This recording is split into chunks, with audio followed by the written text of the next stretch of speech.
bertemu lagi dengan Ibu Ruth ya. Nah, hari ini anak-anak akan mendengarkan sebuah cerita yang akan Ibu Ruth ceritakan ya, tentang cerita rakyat Diwal dan Obak. Nah, apakah anak-anak sudah pernah mendengar cerita rakyat ini? Ada yang sudah mendengar? Ya, ada yang sudah, ada juga yang belum. Nah, karena itu Ibu Ruth akan menceritakan cerita rakyat ini di hari ini ya. Oke, selamat mendengarkan.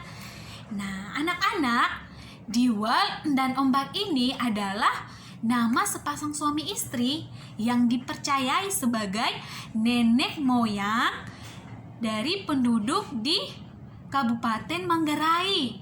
Nah, menurut penuturan orang-orang tua khususnya di Kabupaten Manggarai Timur, nah, kakek Diwal dan nenek Obak berdiam di suatu tempat yang bernama Rejong Mese. Nah, jadi keduanya ini adalah petani yang rajin. Nah, kebun mereka sangat luas dan subur anak-anak. Nah, kebun mereka ini ditanami dengan berbagai tanaman, ada buah-buahan dan juga sayur-sayuran ya yang sangat banyak. Nah, hidup mereka berkelimpahan anak-anak karena mereka sangat rajin dan tekun mengolah kebun milik mereka. Nah, jadi sifat yang dimiliki kakek Diwal dan nenek Obak ini yang konon harus diwariskan kepada semua orang di Manggarai yang tetap ingin menjadi petani yang sukses ya, petani yang rajin sampai sekarang ini anak-anak. Nah, jadi anak-anak, kakek Diwal dan nenek Obak kemudian dikaruniai ya seorang putra dan juga seorang putri. Nah, dari kedua anak mereka inilah asal-usul seluruh orang Manggarai dikisahkan anak-anak. Nah, akan tetapi apa yang terjadi anak-anak? Setelah keturunan kakek Diwal dan nenek Obak makin bertambah banyak, kejahatan pun makin merajalela ya. Nah, perang yang terjadi yaitu mereka memperebutkan daerah perladangan. Ya, tidak dapat dihindari anak-anak. Jadi perang itu tidak dapat dihindari karena memperebutkan harta warisan dari kakek Diwal dan nenek Obak ya. Maka anak-anak terjadi pembunuhan dan juga pencurian. Nah, menjadi bahan cerita di tempat itu, bahan cerita sehari-hari masyarakat di Manggarai. Nah, akhirnya anak-anak, permusuhan, perkelahian pun seringkali terjadi. Nah, karena mereka merebut harta warisan milik kakek Diwal dan nenek Obak ini anak-anak, harta warisan leluhur mereka. Nah, akhirnya ya mereka sering mabuk-mabukan ya dengan arak atau biasanya disebut moke. Nah, hal itu dianggap biasa oleh mereka anak-anak. Padahal kalau minuman keras, mabuk-mabukan itu tidak boleh ya. Nah, tapi mereka tetap mengakui asal-usul dari kakek Diwal dan nenek Obak. Nah, tapi anak-anak tahu rasa kekeluargaan dan persatuan tidak ada lagi ya, tidak dihiraukan mereka lagi. Padahal mereka mengaku asal-usul dari kakek Diwal dan nenek Obak ini.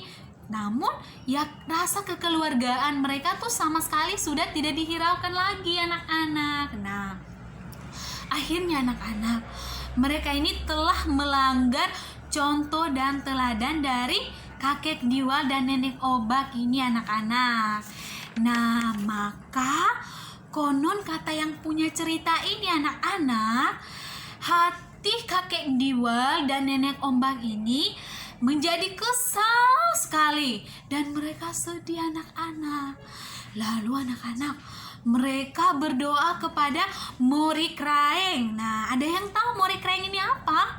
Nah, Mori Kraeng ini yaitu Tuhan yang Maha Esa ya, yang menurut kepercayaan dari kakek Diwal dan nenek Obak ini anak-anak. Nah, jadi kedua orang tua ini memohon kepada Morik Raeng, yaitu Tuhan Yang Maha Esa ya, agar setiap keturunan mereka yang jahat dikutuk dan dibuang dari Siksanga ya. Nah, anak-anak, ada yang tahu Siksanga ini apa? Nah, Siksanga ini adalah nama sebuah bukit dari Manggarai Timur ya. Nah, jadi orang Manggarai Timur ini hingga sekarang bukit Siksanga ini disebut sebagai Goloembo ya, Goloembo atau bukit tempat kediaman leluhur ya, kediaman leluhur orang Manggarai. Nah, dengan demikian anak-anak, Siksanga atau Goloembo ini adalah neraka ya, tempat bagi orang-orang yang jahat, yang terkutuk ya, dari keturunan kakek Diwal dan nenek Obak. Nah, jadi anak-anak, cerita ini masih hidup dan bertahan hingga sekarang ya. Itulah sebabnya apabila seseorang berbuat jahat di Manggarai, maka penduduk setempat biasanya sering mengatakan gini, "Babeta lauk Siksanga," atau "Semoga kamu dihukum di Siksanga ya, semoga kamu dihukum di neraka."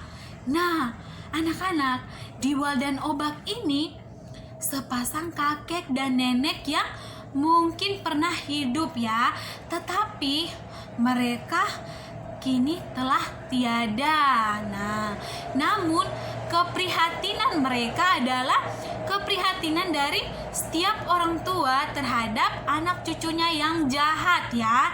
Dan bagi anak cucu seperti ini, nah, neraka Siksanga memang ada ya. Jadi kalau ada orang yang jahat, nah menurut cerita ini, tempat mereka adalah di Siksanga, di neraka ya.